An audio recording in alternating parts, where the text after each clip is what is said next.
Salam sejahtera untuk kita semua. Perkenalkan, nama saya Adeline Palmasari, peserta Laksar CPNS Provinsi Sumatera Utara tahun 2026, Angkatan 52, Kelompok 1, dari Dinas Ketahanan Pangan dan Pertanian Kabupaten Nias Utara dengan jabatan Pengawas Mutu Hasil Pertanian Ahli Pertama. Dinas Ketahanan Pangan dan Pertanian dibuat berdasarkan Peraturan Bupati Kabupaten Nias Utara Nomor 3 Tahun 2023 tentang Struktur Organisasi Daerah Kabupaten Nias Utara. Dinas Ketahanan Pangan dan Pertanian merupakan unsur pelaksana pemerintah kabupaten dengan tugas membantu kepala daerah dalam penyelenggaraan pemerintahan di bidang pertanian, perkebunan, dan peternakan. Adapun struktur organisasi di Dinas Ketahanan Pangan dan Pertanian, yaitu yang pertama dipimpin oleh Kepala Dinas. Kepala Dinas membawahi sekretaris dan beberapa kepala bidang, di mana sekretaris membawahi 3 subbagian. Yang pertama subbagian kepegawaian, yang kedua subbagian program dan evaluasi, dan yang ketiga subbagian keuangan.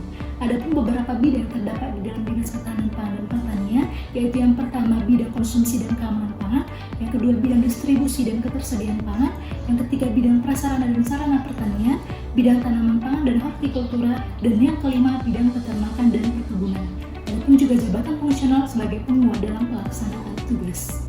Adapun visi dari Dinas Ketahanan Pangan dan Pertanian merujuk dan menyelaraskan diri secara langsung pada visi kepala daerah, yaitu Nias Utara yang berdaya saing, maju, dan berkelanjutan. Dengan misi yang ditelaah dari 8 misi pembangunan Kabupaten Nias Utara, sehingga mendapatkan 2 misi berupa yang pertama mewujudkan transformasi ekonomi menuju Nias Utara yang mandiri, inovatif, dan produktif berbasis keunggulan sumber daya lokal, dan mewujudkan transformasi tata kelola pemerintahan Nias Utara yang berintegritas dan adaptif. Sebagai pengawas mutu hasil pertanian ahli pertama yang ditempatkan di bidang konsumsi dan keamanan pangan, saya bertugas dalam analisis konsumsi pangan, yaitu penghitungan skor pola pangan harapan, analisis presentasi ketersediaan energi dan protein per kapita pada program peningkatan diversifikasi dan ketahanan pangan masyarakat, penyaluran cadangan pangan pada kerawanan pangan, dan tugas-tugas terkait konsumsi dan keamanan pangan yang bersinergi dengan bidang lain dan tugas penunjang tambahan. Jenis pelayanan di bidang konsumsi dan keamanan pangan meliputi 1. Melaksanakan pengawasan mutu beras di gudang penyimpanan. 2. Mengembangkan pemanfaatan pangan lokal sebagai alternatif sumber pangan. 3. Pelayanan gerakan pangan murah, yaitu memfasilitasi masyarakat memperoleh bahan pangan dengan harga yang lebih terjangkau. Standarisasi pelayanan yaitu yang pertama konsultasi terkait pangan segar asal tumbuhan, yang kedua analisis pola konsumsi pangan, dan yang ketiga pengarahan pada masyarakat dalam pemenuhan kebutuhan gizi harian secara ideal berbasis pangan lokal. Keterkaitan antara tugas dengan pencapaian tujuan instansi adalah mewujudkan masyarakat yang mandiri, inovatif, dan produktif dengan memastikan ketersediaan pangan yang cukup, beragam, bergizi, dan seimbang sebagai dasar peningkatan kualitas sumber daya manusia. Mengoptimalkan keunggulan sumber daya pangan lokal melalui pemetaan pola konsumsi dan analisis ketersediaan pangan, sehingga potensi pangan lokal dapat dikembangkan untuk mendukung diversifikasi pangan dan kemandirian daerah. Mendukung tata kelola pemerintahan yang adaptif dan berbasis data dengan menjadikan hasil penghitungan, analisis pangan, serta data kerawanan pangan sebagai dasar perencanaan dan pengambilan kebijakan yang tepat sasaran. Mewujudkan pemerintahan yang berintegritas dan responsif melalui pengelolaan serta penyaluran cadangan pangan secara tepat sasaran, transparan, dan dapat dipertanggungjawabkan untuk memberikan perlindungan kepada masyarakat yang mengalami kerawanan pangan.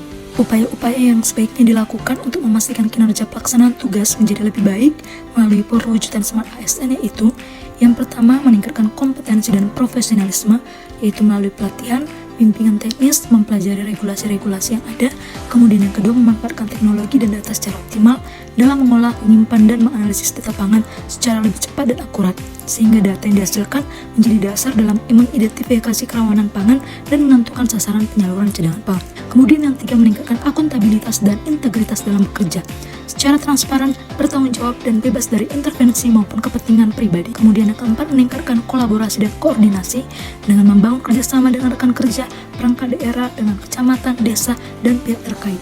Kemudian yang terakhir yaitu menerapkan pola kerja adaptif dan berorientasi pelayanan dengan cepat beradaptasi terhadap perkembangan teknologi, perubahan kebutuhan masyarakat, dan dinamika ketahanan pangan yang senantiasa berubah.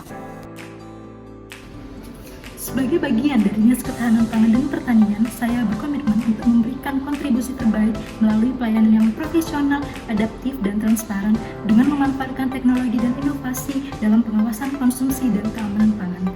Mari mewujudkan smart government untuk pelayanan publik yang lebih cepat, efektif, dan transparan. Karena ASN yang hebat adalah ASN yang siap beradaptasi dan memberikan manfaat nyata bagi masyarakat. Sekian dan terima kasih.